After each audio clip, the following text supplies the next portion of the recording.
towards integrations of the region.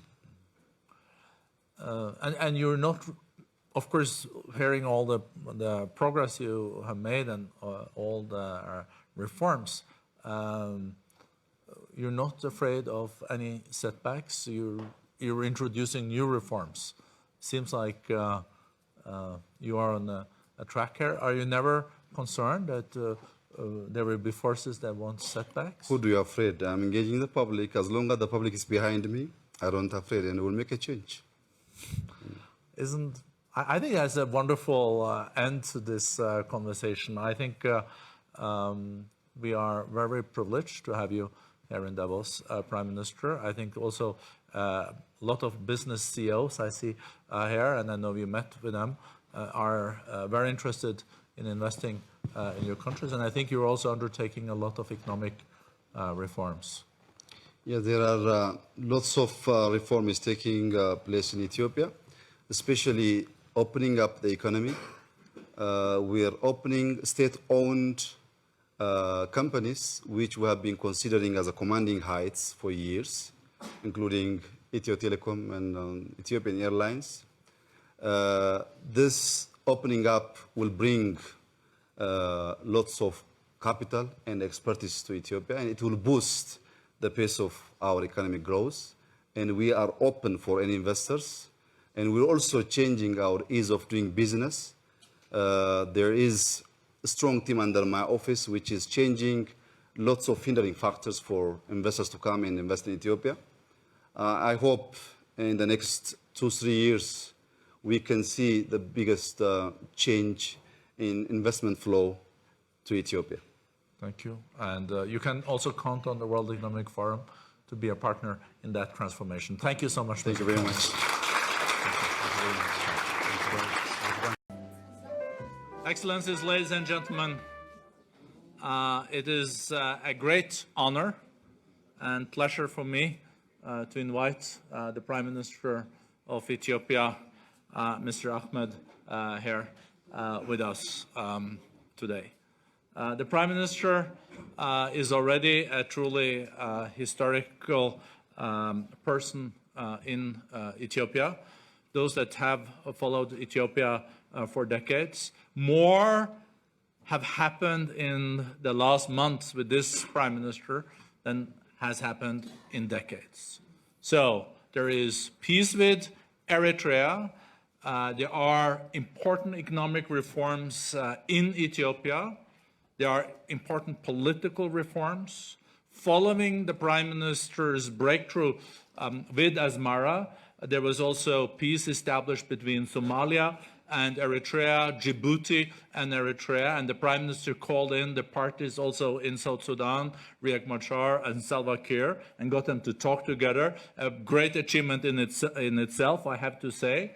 There is so much hope now related to Eritrea. There are thousands of political prisoners freed. The diaspora is coming back, and there is so much support for you personally and for your government, Mr. Prime Minister. We're really looking forward to hear your message to the world community today. So welcome, my friend.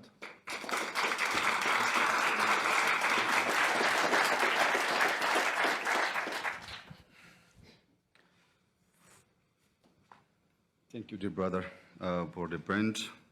Dear friends, ladies and gentlemen, thank you for the warm welcome in this cold winter. I am honored to be with you for the first time in Davos, and I am most grateful for the opportunity to share with you Ethiopians' renewed vision and sustained commitment to positive reforms. Ethiopia is today among the fastest growing economies in the world, consistently averaging over 9% growth in the last decade. Ethiopia's GDP has multiplied tenfold in 25 years. Poverty has been halved, and educational enrollment has markedly increased. Significant investment in infrastructure has contributed to the growth and attracted foreign direct investment, making Ethiopia one of the leading foreign direct investment destinations in Africa. These are tremendous success and reflect the real commitment of our government and our people to development and progress. Our challenges, however, remain formidable. To reform and to reinforce our upward trajectory and achieve even more rapid and sustainable growth, Ethiopia has embarked on a comprehensive reform process since last April, which cuts across politics, economics, and society. We aim to establish a virtuous cycle between these elements and amongst our partners to enable us to meet our challenges in a mutually profitable manner. Ladies and gentlemen, allow me to explain this virtuous path of reform. And our reform is deeply rooted in the philosophy of Madamar, an Amharic word for coming together or synergy. Madamar is a historic reform to organic change and is building on the gains of the past while reminding us of our rich heritage. It also reflects on modern realities, strengthening the synergy in politics, economics, technology, and society. Ethiopia is indeed undergoing a period of political and economic renaissance. The Madamar reform is people-centered and has three interdependent pillars. The first pillar is a vibrant democracy. The second one is economic vitality. And the third pillar is regional integration and openness to the world. Today, we meet at a time of great opportunity for Ethiopia and for you. In this spirit of partnership, please allow me to briefly address each of these aspects. On the political front, we are working tirelessly to fulfill the constitutional promise of building a democratic and pluralistic political order based on our first pillar, a vibrant democracy. Guided by this principle, we have acted quickly and decisively. In the past 9 months alone, we have released all political prisoners in the thousands.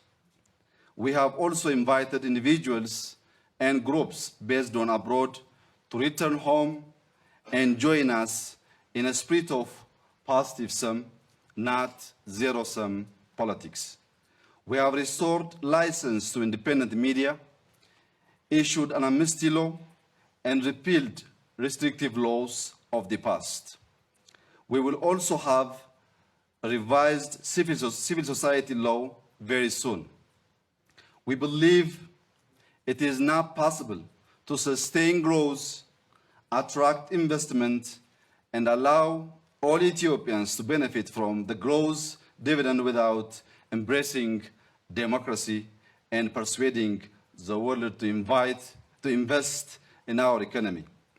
In sum, we see democracy and development as interlinked, and we have acted decisively on this understanding.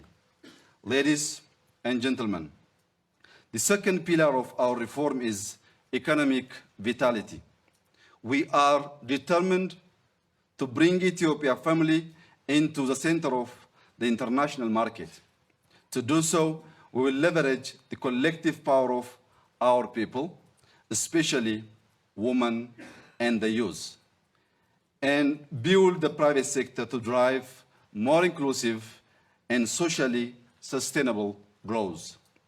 We cannot hope to progress as a nation and as an economy if we disqualify half of our population from full and equal participation. Women are now occupying key government positions, including the Minister of Defense, Minister of Trade, Minister of Transport, and the newly established Minister of Peace. We have achieved gender parity in our cabinet. We now have the first woman as the President of the Federal Supreme Court, and recently our Parliament has elected the first woman head of state in modern Ethiopia.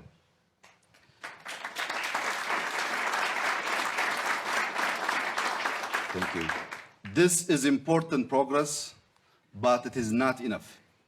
Ethiopia is a large market of over 100 million people, of which 60 million are under the age of 24.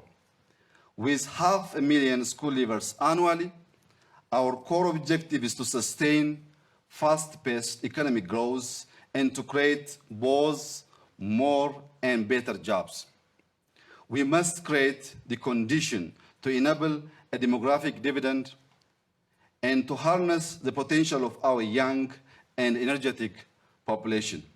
To do so, we have to invest in the aspirations of our youth by improving educational standards and create fresh opportunities through careful planning and strategic repositioning. This requires unleashing the potential of the private sector.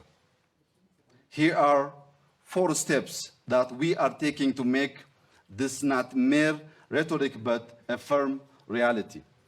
First, we will make it easier for small and medium-sized enterprises to grow and flourish, since they are the engine room of our economy. We are reprioritizing access to credit for SMEs, since 2/3 of our SMEs report not having access to finance.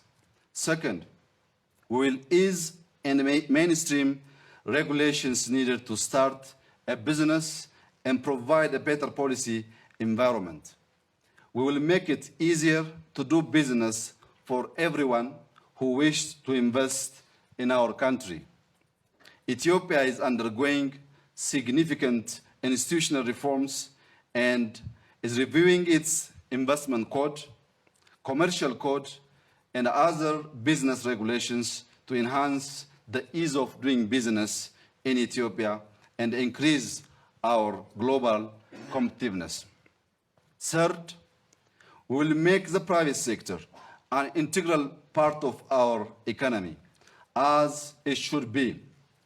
Ethiopia is committed to reforming its state-owned enterprises and crowding in more private capital. We are committed to opening up the economy to international investors in telecom, logistics, energy, aviation, railways, and industrial parks. This has the added benefit of creating the space to reallocate government expenditure to social services. We are confident that international capital and expertise will deliver significant value for Ethiopians and contribute to our development agenda. Fourth, we will continue to foster public-private partnerships as we see this as more than merely a business proposition and a deal to be struck.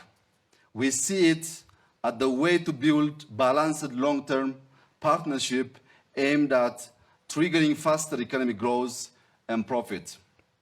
At the same time, we will ensure our citizens realize their full potential and live a prosperous, healthy, and safe life.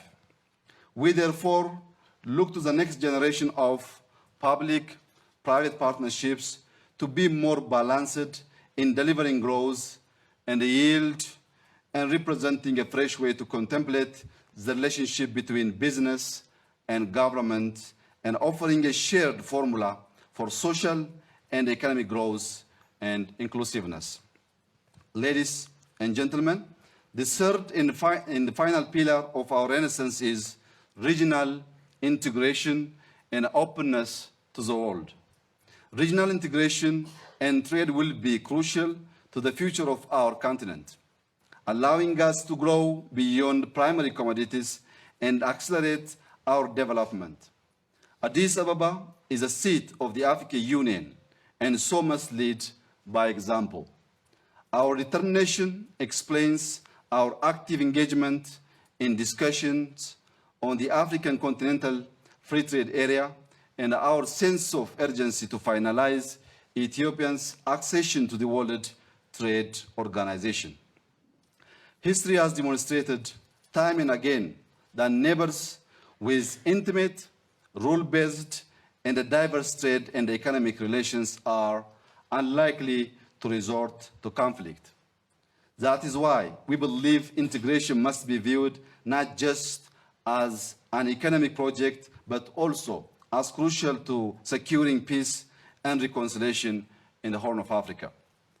The adage from our ancestor is, if you want to go fast, go alone. But if you want to go far, go together. In this spirit, Ethiopia has ended 2 decades of military settlement with Eritrea and is enhancing cooperation with neighboring countries and reconfiguring the geopolitics in our region. Ethiopia believes that an Africa at peace with itself can counteract the chaotic push of mass migration. As such, Ethiopia aims to increase the influx of smart capital into African continent. There is a strong case to be made for investing in our continent. Even the most conservative asset allocation of an investment portfolio should prudently consider this option. If just 2% of the 40 trillion USD in OECD pension assets were invested into Africa over the coming 5 years, it would exceed the total foreign direct investment that we have seen in the last 5 years by more than 3 times. For investors considering the record of return, this offers higher than average rewards and diversification of risk. For Ethiopia, it would catalyze transformation. To realize this great opportunity, we appreciate the fundamental need to de-risk our politics and economics, which would reduce the premium sought by prospective investors. Part of that process is to build trust and confidence and to lead by example. I believe that our record over the last year shows this to be so. Dear friends, let me conclude. Ethiopia has embraced a great vision and embarked on bold reforms. Improving the political environment and the business climate is our priority. Building an open society and a vibrant economy is our shared aspiration and our proposition to you, but we must all act fast. Our record over the last 9 months should illustrate our resolves. This is an agenda for action, a blueprint for a model of virtuous and sustainable growth. Looking at what we have accomplished in less than a year, I am optimistic and excited about the opportunities that are ahead. Ethiopians are born runners and we excel in marathons. Take it as a signal of our intention and level of commitment and stamina. Now is our time. Rating agencies forecast, and I quote, that growth will average 8% over 2018 to 2021, making Ethiopia the fastest growing of the sovereign we rate. I say to you, carpe diem, yes, seize the day, but also trust the future. Come and see what we have to offer and invest in our potential.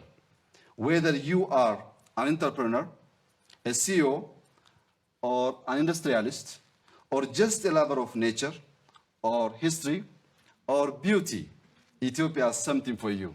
I thank you.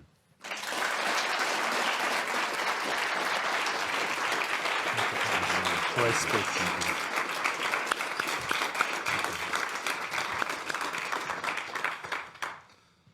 Thank you so much, Prime Minister. I think you also heard from the warm applause that there is so much goodwill related to your leadership. But as you said, it's a marathon, but it has to be also, you have to run fast, and you're good at that. What you don't think about when you come to Addis, if you do run, is the altitude. So for foreigners, it's a big challenge. This morning we had also a session on Ethiopia and your leadership. And one of the experienced humanitarians said that when he was in Ethiopia a year ago and asked his people, they would say that they would have most loyalty to their tribe, then they felt like that was their identity, then it was Africa, and then it was Ethiopia. When he was back a month ago, the same people said, I now have strongest identity as an Ethiopian, and then African, and then tribe third. How have you managed to change this in 7 months? I think other leaders could learn. Maybe even in Europe, huh? Some 9 months ago, the situation in Ethiopia, as you have stated, was very bad. The near possibility of state collapse, mainly due to the government response to the public political and economic demand pushed the nation into dangerous course. What makes the situation more dangerous was the poor relationship among the leadership. There was misunderstanding, mistrust, and mutual suspicion among the top leadership. Due to this problem, we collect data from different sources. We analyze using different techniques and mechanisms. And definitely, if you use different sources and different mechanisms to analyze the information, the output cannot be identical. So having or seeing the problem from different perspectives, we can't find a solution to solve the problem and to change the situation. To make long story short, when the situation gets worse, we sat for weeks to discuss and to evaluate as a party. Then we have achieved, finally we have achieved leadership change. Not only leadership change, but also peaceful power transfer, which is a very rare experience in Africa. Right after the change, the new leadership decided to listen from the public, the opinion, the grievances, so as to make a communal solution to resolve the current problem of that time. Then we have discussed with almost all corners of the country. We have traveled and we have discussed with the public to hear their grievances and their demands. Mainly, their demands were they complained about the government, about our indecision, also the widespread injustice, both in politics and economics, as well human rights violation. What we did was we didn't undermine the public grievance. We just sat and evaluate all questions which came across the country. Though we prioritize to fix some of the problems in quick wins and others in institutional reform. Like I mentioned before, we automatically lifted state of emergency. That was one of the questions of the public, and released thousands of prisoners, including journalists. Today, we don't have a single journalist in prison, and we are proud of that.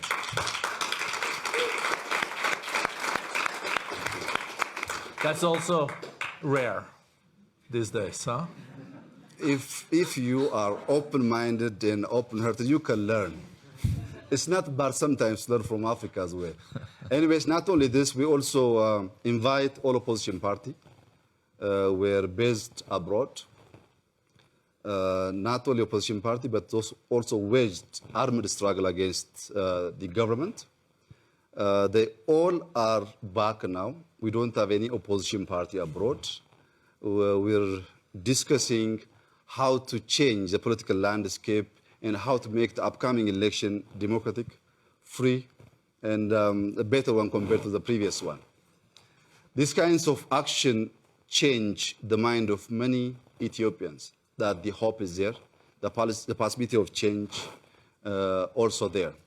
Then automatically, after we have done this sequence, we jump to institutional reform, including SSR reform, security service reform. There was one of the biggest complaints on security institutions and service. Also, we reduced cabinet from 28 to 20, and we realized gender parity in our cabinet. So by doing so, we could gather most of the extreme thoughts to the center. But still, we have to do more.